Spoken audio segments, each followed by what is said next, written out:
Hello, you're watching Access, and this is our look at the 20 games you simply must play on PS4 in 2018. A list that includes leading an Android revolution, eating the population of London, and creating literally anything at all and sharing it with the world. First of all though, it mostly includes this. There are of course loads of specific reasons to be excited about the return of God of War, Kratos' beard, which looks like it could take down most of the series' old bosses on its own, the new Norse setting, or the fact that, as revealed recently by director Cory Barlog, the game is shaping up at a whopping 25 to 30 hours playtime. But the most compelling reasons of all are the fact that this is more God of War, the return of one of PlayStation's true big players, and the first time that the series' mix of slick combat, grand settings and constant fury have been showcased from the ground up on PS4. And it's also the first time we've seen a different side to Kratos from the limb-tearing embodiment of anger. This time his paternal side is a focus, and his journey is as much about being a father to his accompanying son as it is about being a warrior. Dragonball Fighters is the game I've been wanting for about 15 years now, ever since my daily ritual of running home from school to stick Cartoon Network on and watching Goku power up to Super Saiyan whatever it is now for 20 minutes.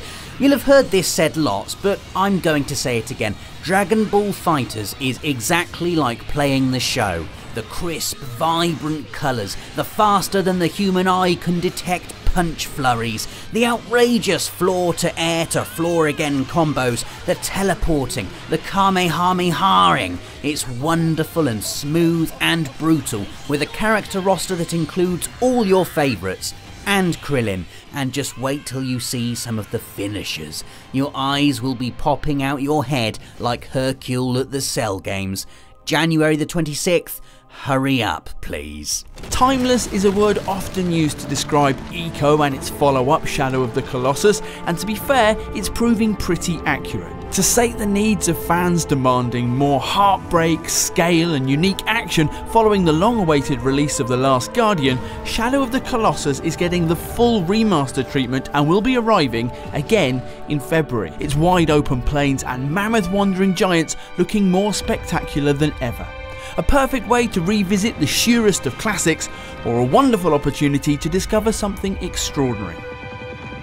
If you're a fan of JRPGs or just things that are brilliant, then you absolutely have to play Ni no Kuni 2 Revenant Kingdom when it launches on PS4 on the 23rd of March. This sequel to one of the most critically acclaimed role players of the last decade is set hundreds of years after its predecessor, so don't worry if you never played the original. Ni no Kuni 2 is a brand new story with a fresh cast of characters, although series veterans will be familiar with the gorgeous Studio Ghibli inspired world in which it's set.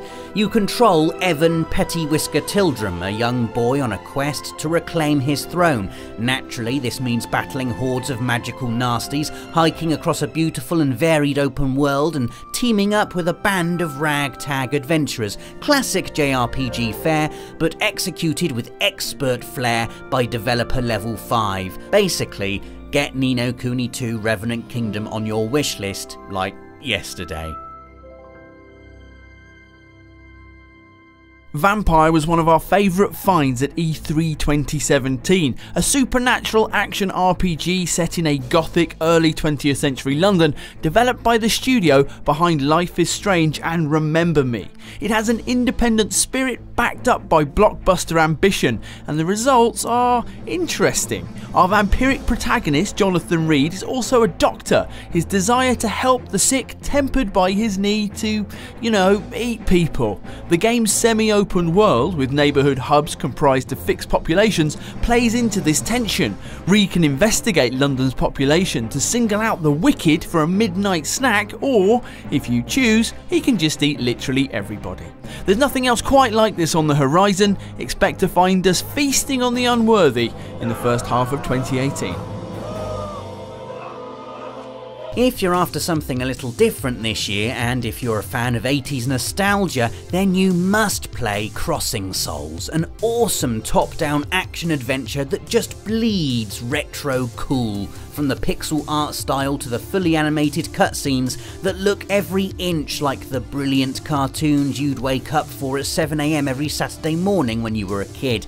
In Crossing Souls, you can freely switch control between a gang of friends, each with their own unique method of combat and traversal. Making use of each will help you take down bosses and solve puzzles, but then you can also use the Duat Stone, a magical item that sends you to the world of the dead. This opens up brand new passageways which aid in your quest, which is just really cool. So yeah, a gang of teenage friends caught up in a supernatural adventure. Fans of the Goonies, E.T., Super 8 and Stranger Things, get Crossing Souls in your 2018 diary now. It's coming out on the 13th of February. This one's easy. Far Cry 5 has the same open world, choose your own carnage approach as the other Far Cry games, except this time you're fighting Christian cultists in the mountains of Montana and you have a dog. Well, technically you could choose from one of 3 companions, with a sniping lady or a plane flying man your other options, but since there's a button to pet the dog, you obviously have a dog. You can also blow things up, fly a plane, catch fish, punch a cow, all the essentials really, when the game releases in March. In case you didn't know, our next entry, Monster Hunter World, is kind of a big deal. Big in that the open world is massive, big in that the monsters you'll hunt make Jurassic Park look like a petting zoo, and big in the sense that the Monster Hunter series has, to date, sold more than 40 million copies worldwide, which makes the fact that Monster Hunter is returning to PlayStation for the first time in years incredibly exciting. Naturally, it's the most beautiful looking Monster Hunter ever, but the main draw has to be the fact you can battle monsters in 4-player co-op in some of the most incredible environments in the series to date. These aren't traditional boss battles with predetermined boundaries. The entire world is your stage and can be used to your advantage. Maybe you'll get up high and mount your enemy. Perhaps you'll snare them with an environmental trap or lure them into the nest of an even bigger monster. The possibilities, much like our excitement levels, are endless.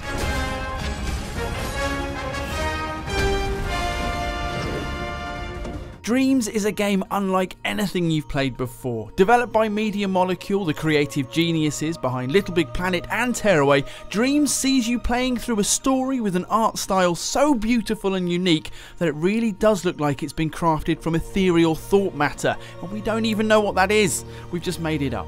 Apt, seeing as how you can also create your own levels inside Dreams as well, with a flexible toolkit that means the only limit is your imagination. We can't wait to see the wondrous places the community takes this game. It's going to be incredible.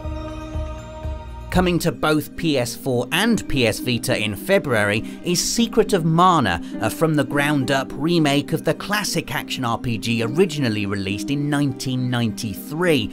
This is massive, one of the most important and critically acclaimed games of its generation. Secret of Mana has held a special place in fans' hearts for over 2 decades. With vibrant visuals, a compelling story, memorable characters, and simple yet effective combat, it's easy to see why. While most top-down RPGs at the time opted for a turn-based system, Secret of Mana went real-time, offering an exciting immediacy that made gameplay fresh and rewarding. And now it's coming to PlayStation in full 3D, in high definition, and with voice acting. Massively exciting for fans who can't wait to play it again, but perhaps even more exciting for those of you who never played it the first time round. Do you remember when Assassin's Creed 4 Black Flag came out and everyone was like, man, I wish Ubisoft would take the ship stuff and just do a Pirates game on its own, and then they did, and that game is Skull and Bones. It's 1721 and you're a pirate, obviously, and it's your job to go to the Indian Ocean and pirate things, which means engaging in tactical naval battles, singing sea shanties with your crew, and enjoying such banter from the men as, "Oi, do you fancy snorting some fish piss?" Not really, unnamed crew member, but we will be sailing the heck out of the seas when Skull and Bones arrives at the end of next year. If you like your RPGs grounded and realistic, then you need to pay attention to Kingdom Come Deliverance, which, if you're after a quick pitch, is basically like Skyrim without the magic and the dragons. Set in the early 15th century in the medieval Kingdom of Bohemia in what is now modern-day Czech Republic, Kingdom Come prides itself on realism and historical accuracy. Everything from the towns you visit to the armour you wear is based on real life. In fact, the only fictional thing is you, Henry, a man on a quest to avenge the murder of his family. There's as much to do as you'd expect from a massive open world RPG, but crucially you can choose how and when you do those things. It's almost guaranteed no two playthroughs will be exactly the same. Plus, we're massively into that flat grey-green colour palette. Warhorse Studios has nailed the look and feel of rural Europe, and we can't wait to gallop through those wet, muddy fields. If someone asked, would you like a vast open world sci-fi shooter from the makers of the original Mass Effect trilogy, the answer is obviously yes. Yes, and I hope it looks like the gameplay we've seen so far of Anthem, because that game is Anthem. It looks Destiny-ish with plenty of loot and shared world mechanics, Titanfall-ish with exosuits which, without getting too excited, seem to fly, and also Avatar-ish with the portion of the game shown off so far taking place in a lush, exotic foreign planet. More importantly, it also looks very we want it right now-ish, although for now we'll have to wait until the game gets a confirmed release date. Telling you to play our next entry is like telling you to breathe air. I mean, obviously you're going to get Red Dead Redemption 2 when it launches in 2018, because it's going to be the biggest thing since the first Red Dead Redemption. You know what to expect here. An enormous, beautiful open world, eccentric characters, amazing missions, the feel of a Sergio Leone spaghetti western, haunting silence, huge open spaces, and then sharp bursts of brutal action. You'll be controlling Arthur Morgan, a member of Dutch's gang, who you'll remember from the first game, an outlaw who looks really good in a hat and who, we're assuming, is handy on horseback and with a revolver. As well as an epic single-player story, there's also the online multiplayer to look forward to, which, if GTA Online is anything to go by, is going to be an absolute life swallower. To say we're hyped doesn't even come close to describing how excited we are for Red Dead Redemption 2. Next on our list is Code Vein, and don't be annoyed when we tell you it's a bit like Dark Souls, which is something a lot of you seem to enjoy these days, because the game really is a lot like Dark Souls, deliberately so. Director Hiroshi Yoshimura is on record as wanting to combine the high-pressure thrill of From Software's game with the deep narrative and anime visuals of his own previous hit, God Eater. Early gameplay suggests he's doing a fine job in a post-apocalyptic setting with touches of vampire mythology, and while Code Vein doesn't have a fixed release date, whenever it arrives, we'll be waiting for it. We're probably jinxing it by sticking it on this list, but Kingdom Hearts 3 is definitely probably coming out in 2018, we sort of promise. I've personally been waiting for this for over 10 years, despite the fact there have been some awesome Kingdom Hearts titles released during that time, introducing cool new characters and a plot more complicated than Quantum Entanglement. But come on, you know they don't really count. We want to know what happens to Sora and Riku and Kairi, to King Mickey and Donald and Goofy. We want new Disney worlds like Tangled and Big Hero 6 and Toy Story, and some other unannounced ones that we can speculate about and get ridiculously excited for.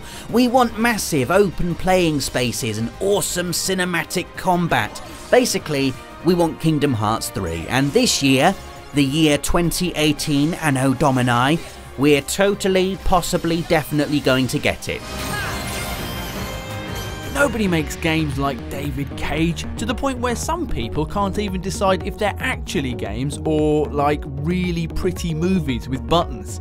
Either way, we're hyped for Detroit Become Human, which sees Quantic Dream's uniquely engaging approach, this is the studio that can make putting on some trousers feel momentous, being applied to a full-on sci-fi scenario as humanity's android help start to break their programming and embark on a sentient revolution.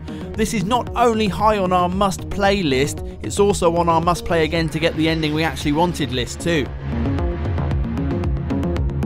Next up, we've got Dragon Quest XI, Echoes of an Elusive Age. Now, this is a big deal. It's the first main entry installment of Dragon Quest on a PlayStation home console in Europe since Dragon Quest VIII on PS2, and that was one of the best JRPGs ever made. Dragon Quest XI is already out in Japan, where the series is so big they have a public holiday every time a new one comes out, and is heading to North America and PAL regions later in 2018. As usual, it's both gorgeous and massive, and sees you questing, yes, the clue is in the title, across an open world and clobbering monsters in traditional turn-based battles. The fact the whole thing sparkles with the art style of Dragon Ball creator Akira Toriyama is an added bonus. He designed all the characters and monsters, plus there are tons of side quests and mini-games to get stuck into. We cannot wait. Yakuza 6 The Song of Life is next up on our list, the latest entry in a series we're absolutely determined to make everybody play if you haven't already, and the reason is simple, they're all amazing. Yakuza 6 once again stars series main man Kazuma Kiryu as he wanders around the densely packed open world of Kamurocho, taking part in loads of mad side activities before winding down with a spot of exaggerated uber violence.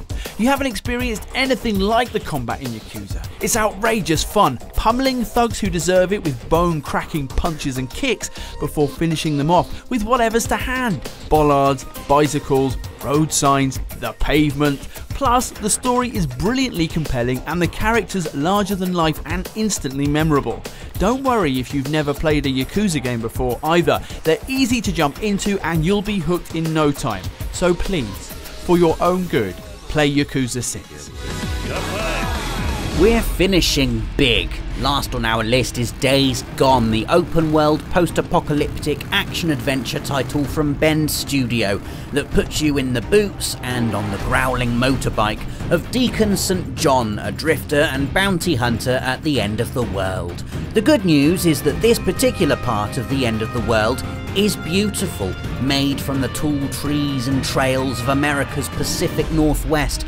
Though the bad news is it's filled with swarming freakers and, often worse, desperate humans. Early gameplay has shown off day-night cycles, weather systems affecting gameplay, flexible approaches to achieving mission objectives, and, of course, a really angry infected freaker bear. And we can't wait to see more.